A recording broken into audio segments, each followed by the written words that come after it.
여러분, 안녕하십니까? 반갑습니다. 오늘은 마지막 때에 등장할 지도자들의 모습에 대해서 살펴보도록 하겠습니다.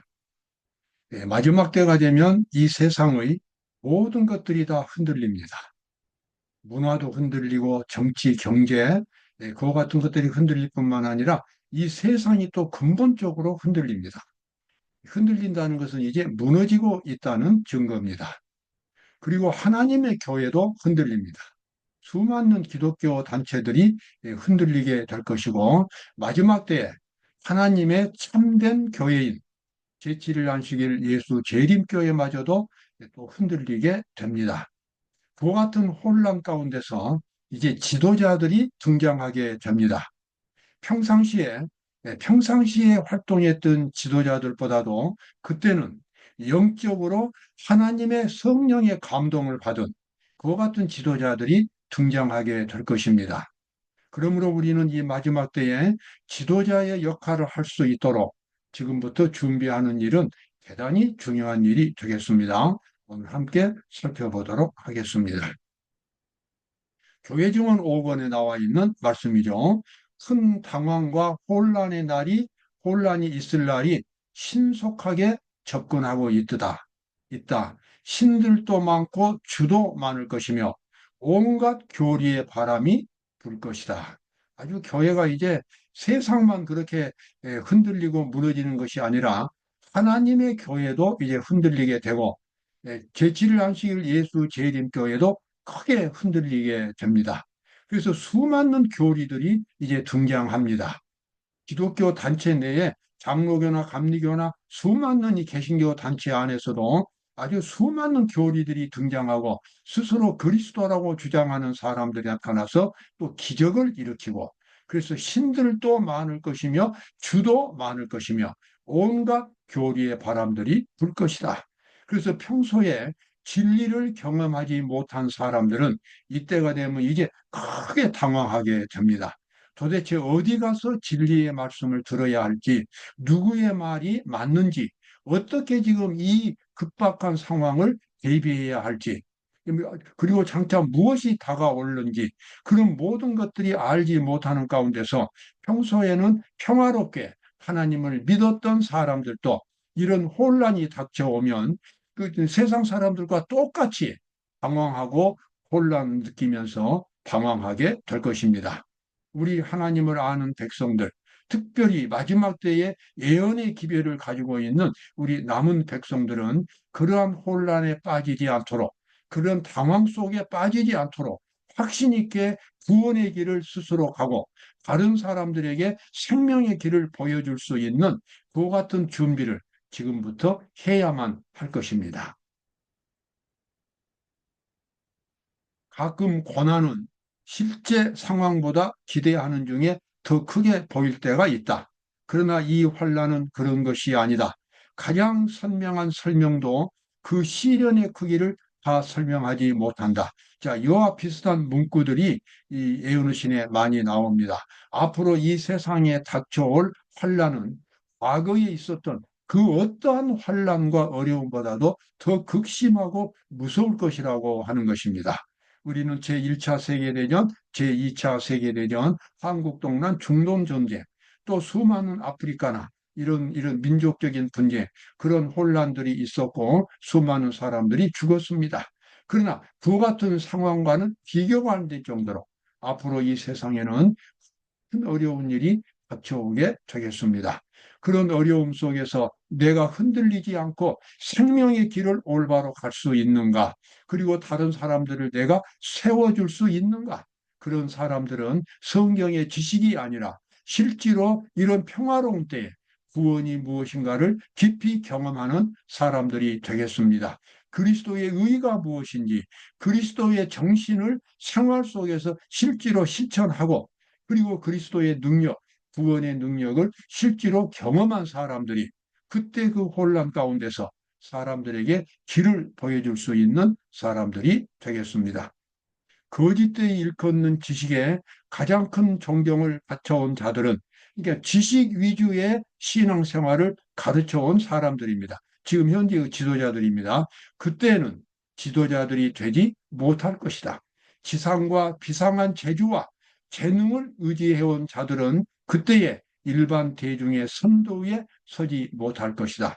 하나님의 말씀을 지식으로만 해결하고 실제로 그리스도를 만난 경험이 없는 사람들, 영적인 능력이 부족한 사람들, 이런 사람들은 그때가 되면 이 지도자들이 되지 못할 것이라고 예언하고 있습니다. 그때는 또 특별히 우리 안식일 교인들에게 어려운 일이 닥치겠습니다.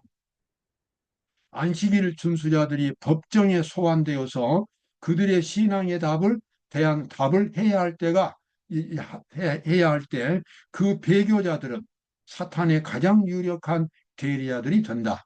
그들은 거짓 보고와 암시를 통하여 그들을 반대하도록 통치자들을 선동할 것이다. 여기 참 슬픈 이야기가 있습니다.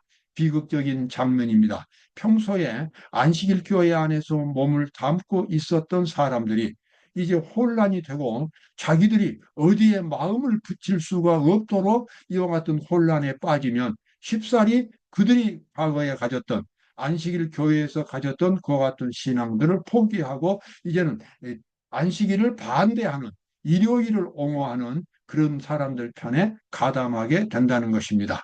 그런데 새로 안식일 교회를 떠나서 그곳에 가담한 사람들은 자기들이 정당을 입증하기 때문에 안식일 교회가 틀렸다고 하는 것을, 안식일을 고수하는 사람들이 잘못되었다고 하는 것을 증명하는 일에서 아주 필사적인 노력을 기울입니다. 왜냐하면 그렇게 증명해야만 자기들의 입장이 바로 서기 때문에 그렇습니다.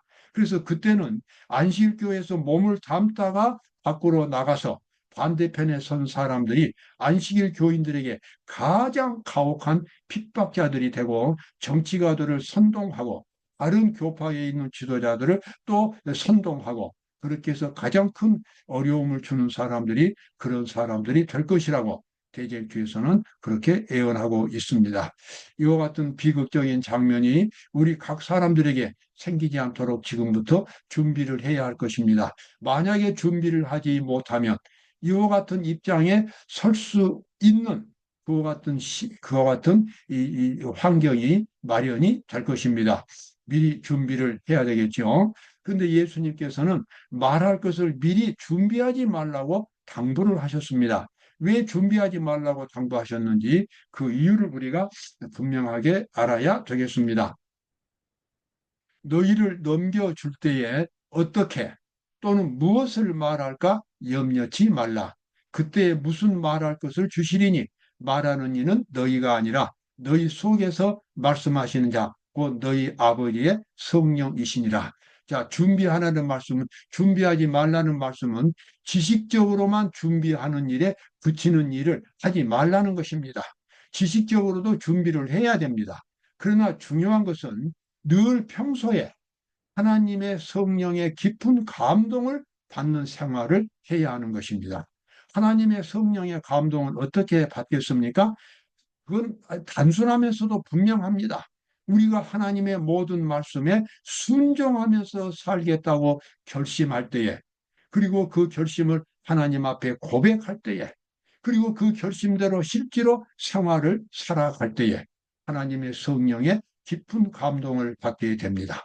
그리고 내면의 세계가 변화가 됩니다. 그리고 하나님의 뜻에 순종하는 그와 같은 경건한 생활을 살 수 있게 됩니다.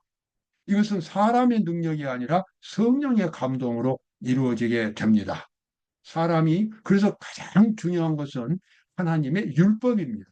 하나님의 율법이 보여주는 하나님의 뜻, 그리스도의 정신입니다. 그리스도의 정신에 온전히 내가 일치하게 생활하겠다고 하는 그리스도의 거룩한 사랑의 정신으로 내가 그렇게 살겠다고 결심할 때에 이미 성령의 빛은 우리 마음속에 들어옵니다. 그리고 그렇게 생활을 해야 됩니다.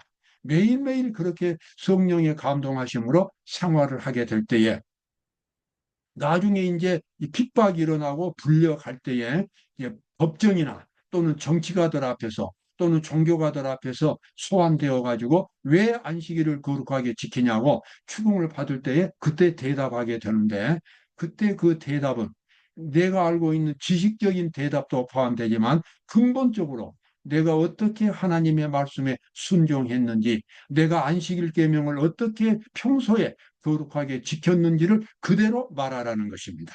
생활 자체를 말하라는 것입니다. 평소에 해왔던 신앙 생활을 그대로 고백하라는 것입니다.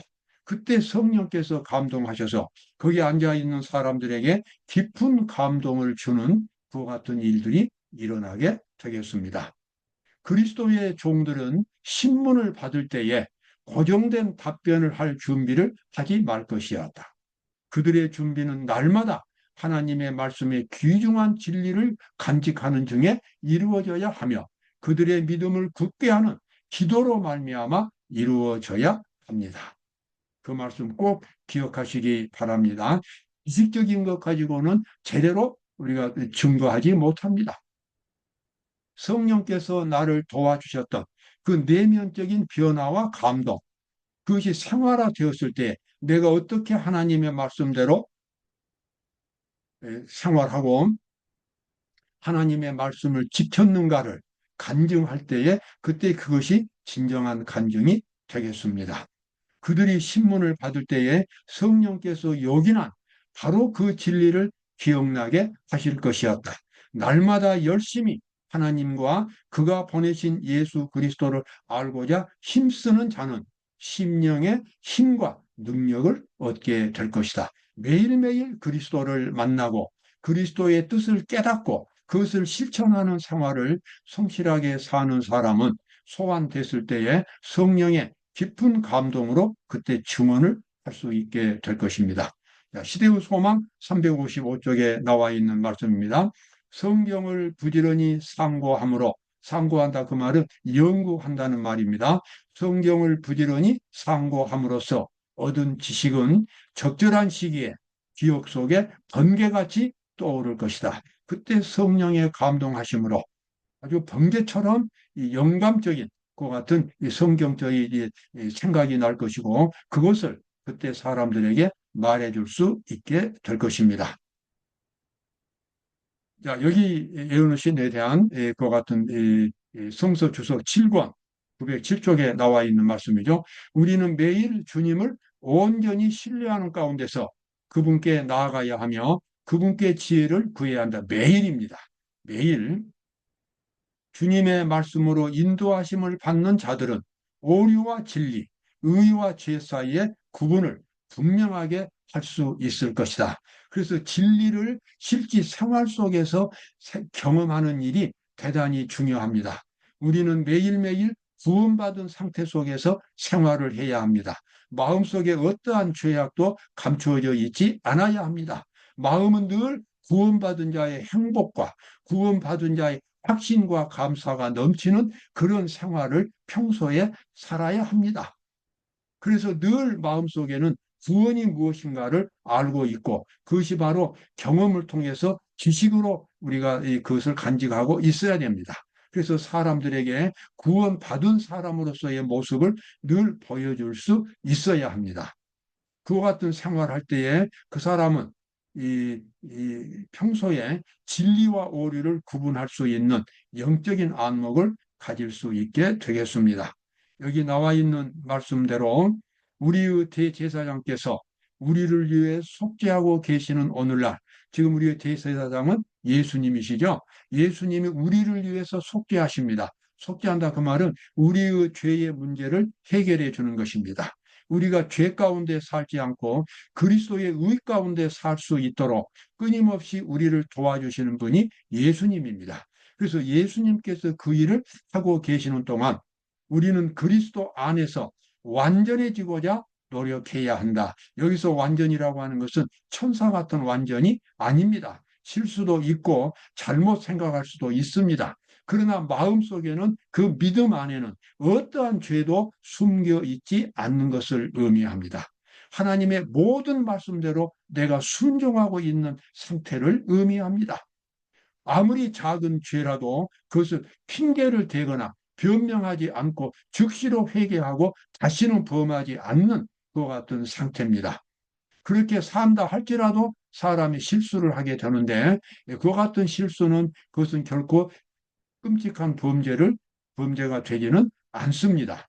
여기 나와 있는 말씀대로 우리의 대제사장께서 우리를 위하여 속죄하고 계시는 동안 우리는 그리스도 안에서 완전해지고자 노력해야 한다. 우리 구주께서는 비록 생각으로라도 유혹의 힘에 굴복당하지 않으셨습니다. 우리도 어떤 슬쩍 지나가는 생각으로라도 죄를 범하지 않아야 합니다.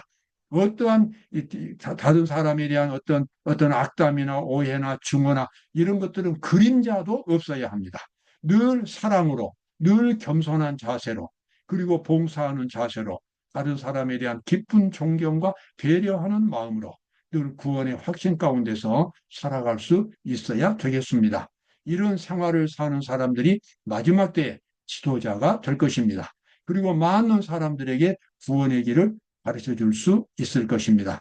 우리는 지금 준비해야 하겠습니다. 교회는 거의 넘어지는 것처럼 보일 것이나 넘어지지 않을 것이다. 여기서 말하는 교회는 안식일 교회를 가리킵니다. 이제 안식일 교회가 흔들리게 됩니다.